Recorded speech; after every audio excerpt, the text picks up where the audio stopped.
पिछले कुछ दिनों से रामचरितमानस पर विवाद थमता नहीं दिखाई दे रहा। समाजवादी पार्टी के एमएलसी स्वामी प्रसाद मौर्य ने इस पर विवादित बयान दिया, जिसके बाद वो विरोधियों के निशाने पर हैं।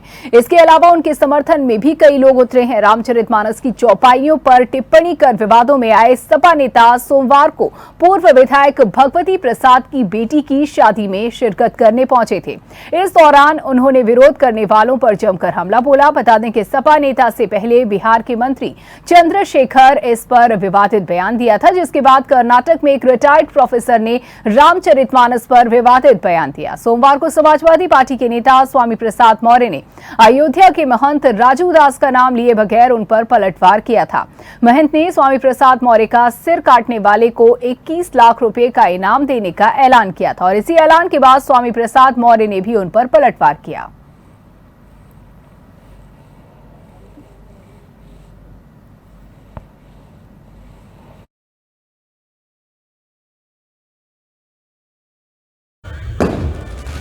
आज देश की महिलाओं, आदिवासियों, दलितों, पिछड़ों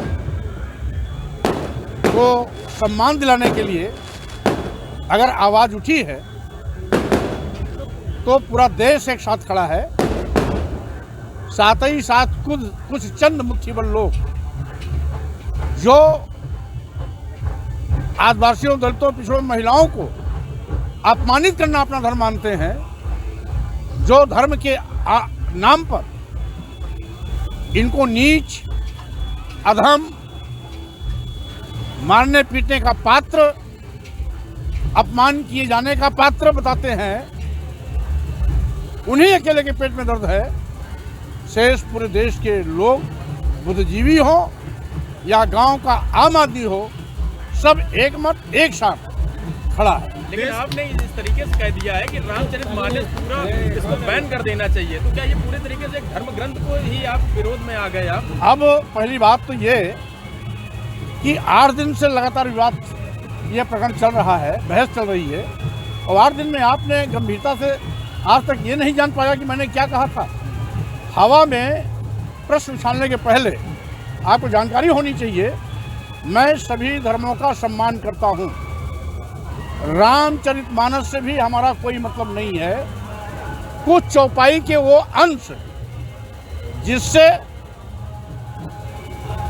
इस देश के शूद्र समाज में आने वाली जातियों को जाति सूचक शब्दों का प्रयोग कर नीच कहा गया, अधम कहा गया, शूद्रों को, महिलाओं को मारने पीटने, प्रताड़ित किए जाने का पात्र बताया गया। शूद्र कितना भी विद्वान, पढ़ा लिखा और कितना बड़ा ज्ञाता क्यों न हो, उसका सम्मान नहीं करना चाहिए। ये कहाँ का न्याय है? आपने रामचरितमानस को बैन करने की बात कही, आपने कहा रामचरितमानस को बैन कर देना चाहिए। मैं जो कर रहा हूँ उसको सुनिए, अपनी भाषा मेरे मुंह में मत डालिए। देश के बड़े बड़े संत महात्माओं का कहना है कि जिस तरह स्वामी प्रसाद मौर्य जो है वो राजनीतिज्ञ है, उनको राजनीति पे बात करनी चाहिए, धर्म पर बात नहीं करनी चाहिए। मतलब हमने तो पहले ही कहा, मैं सभी धर्मों का सम्मान करता हूँ, लेकिन गाली देना धर्म नहीं हो सकता। किसी को अपमानित करना धर्म नहीं है। धर्म मानव कल्याण और मानव सशक्तिकरण के लिए होता है। अगर किसी धर्म के किसी कार्य से एक वर्ग विशेष, जाति विशेष और वर्ण विशेष का अपमान हो रहा है तो धर्म का हिस्सा नहीं हो सकता। हनुमानगढ़ी के महंत ने आपके ऊपर इनाम घोषित किया है। उन्होंने कहा है कि आपकी गर्दन काट के लाने वालों को 21 लाख रुपए का इनाम दिया जाएगा। इस पर क्या कहना आपका? उस पर तो बात बहुत साफ है।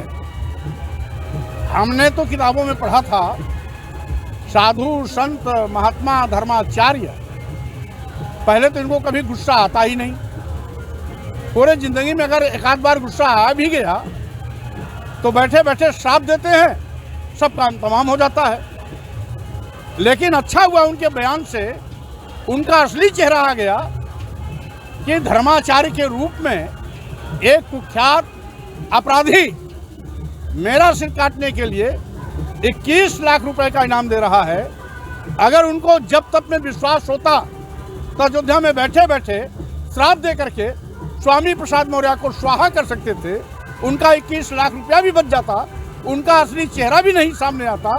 और अब तो खुल गया मामला कि धर्म के चादर ओढ़कर ऐसे कुख्यात हिस्ट्री शीट अपराधी जो काट मार, जीभ काटना, सिर काटना, नाक काटना, कान काटने की बात करते हैं, वो संत हो ही नहीं सकते, क्योंकि ये संत स्वभाव नहीं। लेकिन रामचरितमानस की प्रतियां जलाई गई, आपने उसका विरोध क्यों नहीं किया? आपने क्यों नहीं कहा ये गलत है? यदि पहली बात तो अंत से आपको आपत्ति है, पहली बात तो आपने आधी अधूरी जानकारी करके खबर चलाना शुरू किया। कोई प्रति नहीं जलाई गई। अच्छा, लड़कों ने दफ्ती में लिख करके कि धर्म के नाम पर हम गाली नहीं सहेंगे, नहीं सहेंगे, ये जलाया गया। और एक चीज आप जान लीजिए, सम्मान की बात करना, किसी आपत्तिजनक शब्द को बैन करना या बाहर निकालना या संशोधन करना की मांग करना कानूनी तौर से अपराध नहीं है। आप एक देश के बड़े धर्म ग्रंथ के खिलाफ बयानबाजी कर रहे हैं, तो आगामी आने वाले सांसदीय के चुनाव में क्या समाजवादी पार्टी को इसका नुकसान झेलना पड़ सकता है? भाई धर्म ग्रंथ, फिर बार बार आप धर्म ग्रंथ चलाते हैं। क्या गाली देना धर्म है? आपको अगर गाली से नवाजा जाए तो आप मेरी आरती उतारेंगे? इसलिए बकवास धर्म का हिस्सा नहीं, तो आप मेरी आरती उतारेंगे? इसलिए बकवास धर्म का हिस्सा नहीं, गाली धर्म का हिस्सा नहीं, किसी को अपमान करना धर्म का हिस्सा नहीं। हम सम्मान की बात कर रहे हैं, और सम्मान देने के लिए हाय तौबा क्यों? क्या वो इन लोगों पर जुल्म जाति अत्याचार करना, मारना, पीटना, गाली देना, नीच कहना, अधम कहना अपना धर्म मानते हैं क्या? अगर आपको हमारा वीडियो पसंद आया हो तो हमें लाइक करें, सब्सक्राइब करें और ज्यादा से ज्यादा शेयर करें। और हाँ, बेल आइकॉन दबाना ना भूलें ताकि हर खबर का अपडेट आप तक पहुंचे तुरंत। आप हमें इंस्टा, ट्विटर और फेसबुक पर भी फॉलो कर सकते हैं। हमारी आईडी है @JMT News Flash।